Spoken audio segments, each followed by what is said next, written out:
Welcome to Telangana వెలుగు. ప్రస్తుతం మనతో పాటు ఎస్సీ కార్పొరేషన్ చైర్మన్ ప్రీతం గారు ఉన్నారు. ప్రీతం గారు, ఎందుకు కేసీఆర్ పైన కావచ్చు, కేటీఆర్ పైన కావచ్చు రాజకీయ కక్ష సాధింపు చర్యలకు పాల్పడుతున్నారు? కేసీఆర్ ని, హరీష్ రావుని ఒకదానెంబడి ఈ విధంగా లైన్ల విచారణకు పిలవడం, సో రాజకీయంలో మీరేం సక్సెస్ కాలేక పాలిటిక్స్ ని డైవర్ట్ చేసే కుట్ర అని చెప్పేసి అనుకోవచ్చు.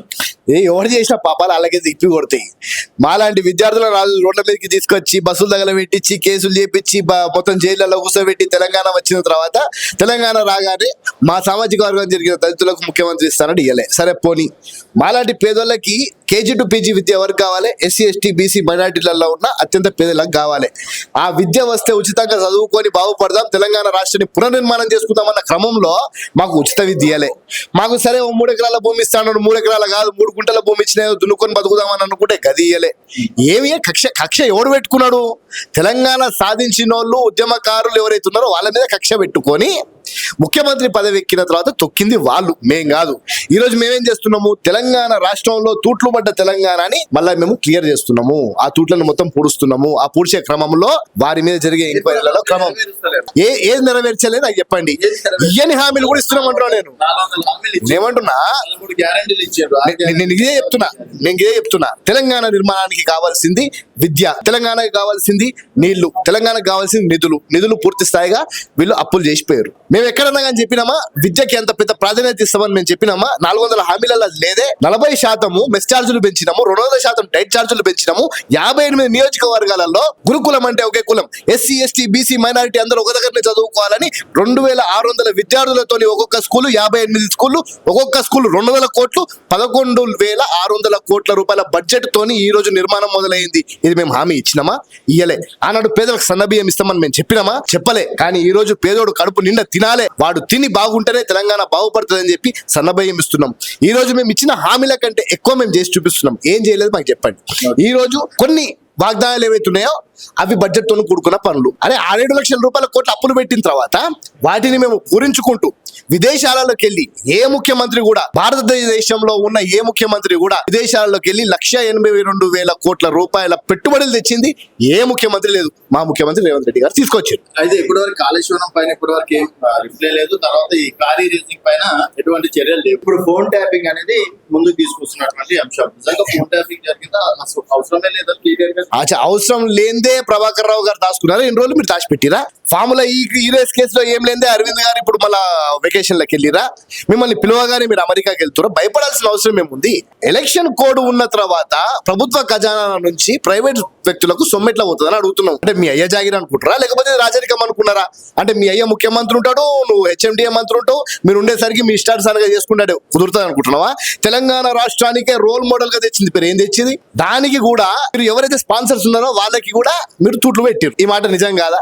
ఇవన్నీ తెలుస్తాయి. తెలంగాణ ప్రజల దగ్గర దాచి పెడదామని అనుకుంటే తెలంగాణ చరిత్రనే ఆనాడే రజాకార్లను ఒక చేతుల కారం పొడి పట్టుకొని ఇంకో చేతుల షీపురు పట్టుకొని రజాకార్లను తరిమిన చరిత్ర తెలంగాణది. తెలంగాణ వీరనార్లది, తెలంగాణ ఉక్కు మహిళలది. ఈ రోజు మళ్ళా అదే వీళ్ళని పట్టుకొని తన్నే క్రమం మొదలైంది. వీళ్ళు భయపడాల్సిన అవసరం లేదు. రమ్మని చెప్పండి. భయం అనేది తెలంగాణ ఉద్యమంలోనే నరాన ఇప్పటి వరకు తెలంగాణ ఎవడెళ్ళిండి జైలుకి? కేటీఆర్ ఒక్కరోజు జైల్లో ఉన్నది నాకు చూపెట్టమని చెప్పు. నేనున్న 14 రోజులు జైల్లో, ఒక్కరోజు ఆడు ఉన్నది చూపెట్టమని చెప్పు. మరి ఆయన ఏమన్నా ఎక్కడన్నా బ్యాంకులు కొల్లగొట్టో లేకపోతే దొంగతనాలు చేసో లంగాలఫుడ్ పనులు చేసిపోయింటే నాకు తెలియదు. తెలంగాణ రాష్ట్రం కోసం అని ఏనాడు కూడా 1% కూడా ఆయన ఏ రోజు ఒక్కరోజు జైల్లో ఉన్నది లేదు ఇంతవరకు అయితే. మరి ఆ రికార్డ్ ఏమన్నా ఉంటే మా హోంమంత్రిత్వ శాఖ నుంచి మేము తెప్పించుకుంటాం. వాళ్ళు జైల్లోకి పోయేది లిక్కర్ స్కామ్ల మీద పోతారు, కాళేశ్వరం కమిషన్ల మీద పోతారు. రాబోయే క్రమంలో అక్కడనే ఉంటారు. వాళ్ళ కేర్ ఆఫ్ అడ్రస్ అది ఉంటది. 100% అరెస్ట్ అవుతారు. ఎందుకు అరెస్ట్ గారు అంటున్నారు? ఈ రోజు ప్రభుత్వ ఖజానా ఏమంటారు? అయితే నేనేమంటున్నా, ఏది చేసినా చట్టములో వీళ్ళు ఏదో తప్పించుకునే క్రమాలు ఉంటాయని వీళ్ళు అనుకుంటారు. కానీ వీళ్ళను తొక్కుడు గనక మొదలు పెడితే కాళేశ్వరం పర్రలు ఎట్లా వాసినాయో వీళ్ళ బంగ్లాల పర్రలు వాస్తే ఏమనుకుంటారు? తెలంగాణ రాష్ట్ర ప్రజలకు క్షమాపణ చెప్పాల్సిన రోజు దగ్గర పడ్డది. ముక్కు నేలకి రాసి తెలంగాణ ప్రజలకు పూర్తి స్థాయిగా నడి చౌరస్తా నిల్చొని క్షమాపణ చెప్తే తెలంగాణ ప్రజలు ఏమన్నా వాళ్ళని ఆదరిస్తారు. లేకపోతే ఇప్పటికీ కూడా కాళేశ్వరం పర్రలు పడి మొత్తం కింద పడిపోతున్నా అది అద్భుతమైన ప్రాజెక్ట్ అని చెప్పి, వాస్తవానికి బనకచెర్లకు సంబంధించి కూడా 2016లో శంశక్తి భవన్లో 2016లో ఆనాడు ఉమాభారతి గారు కేంద్ర మంత్రి ఉండే. వారి దగ్గరికి పోయి ఒప్పుకొని సంతకం పెట్టింది కేసీఆర్. దాని వల్లనే ఈ రోజు బనకచెర్ల మనకు రావాల్సిన 300 టీఎంసీ నీళ్లు కూడా మన నీళ్ళని ఇచ్చేస్తున్నాడు రేవంత్ రెడ్డి గారు. అదే అంటున్నా కదా. ఆనాడు మరి గురువు ఎవరుండే? చంద్రబాబు నాయుడు గారు గురువు ఎవరికి ఉండే? కేసీఆర్ గారికే ఉండే. కేసీఆర్ గారిని మంత్రిత్వ శాఖలో తీసుకోనందుకే ఆనాడు తెలుగుదేశం పార్టీ వీడి టీఆర్ఎస్ పార్టీ పెట్టుకున్నాడు. ఆయన గురువు ఆయన. అందు గురించే 2016లోనే ఉమాభారతి గారి నేతృత్వంలో అక్టోబర్ నెలలో శంశక్తి భవన్ లో సంతకం పెట్టింది కేసీఆర్. బనకచెర్లకు సంబంధించి 300 టీఎంసీలు ఎత్తుకపోతున్నారు. మరి 10 సంవత్సరాలు అధికారంలో ఉండగా మనకు రావాల్సిన 900 టీఎంసీలు గోదావరి బేసిన్ కి సంబంధించి ఎందుకు తేలేకపోయినరు? ఈ రోజు మమ్మల్ని అంటున్నారే మీరు ఎందుకు తేలేకపోయారు? 10 సంవత్సరాలు మీరే ఉన్నారు కదా. ఈ రోజు 3000 టీఎంసీల నీళ్లు సముద్ర నీళ్ళలో కలుస్తున్నాయి కాబట్టి ఈ బనకచెర్ల వాళ్ళకు ఇద్దాము, రాయలసీమ రత్నాలసీమ చేస్తా అని చెప్పిన మాట కేసీఆర్ది.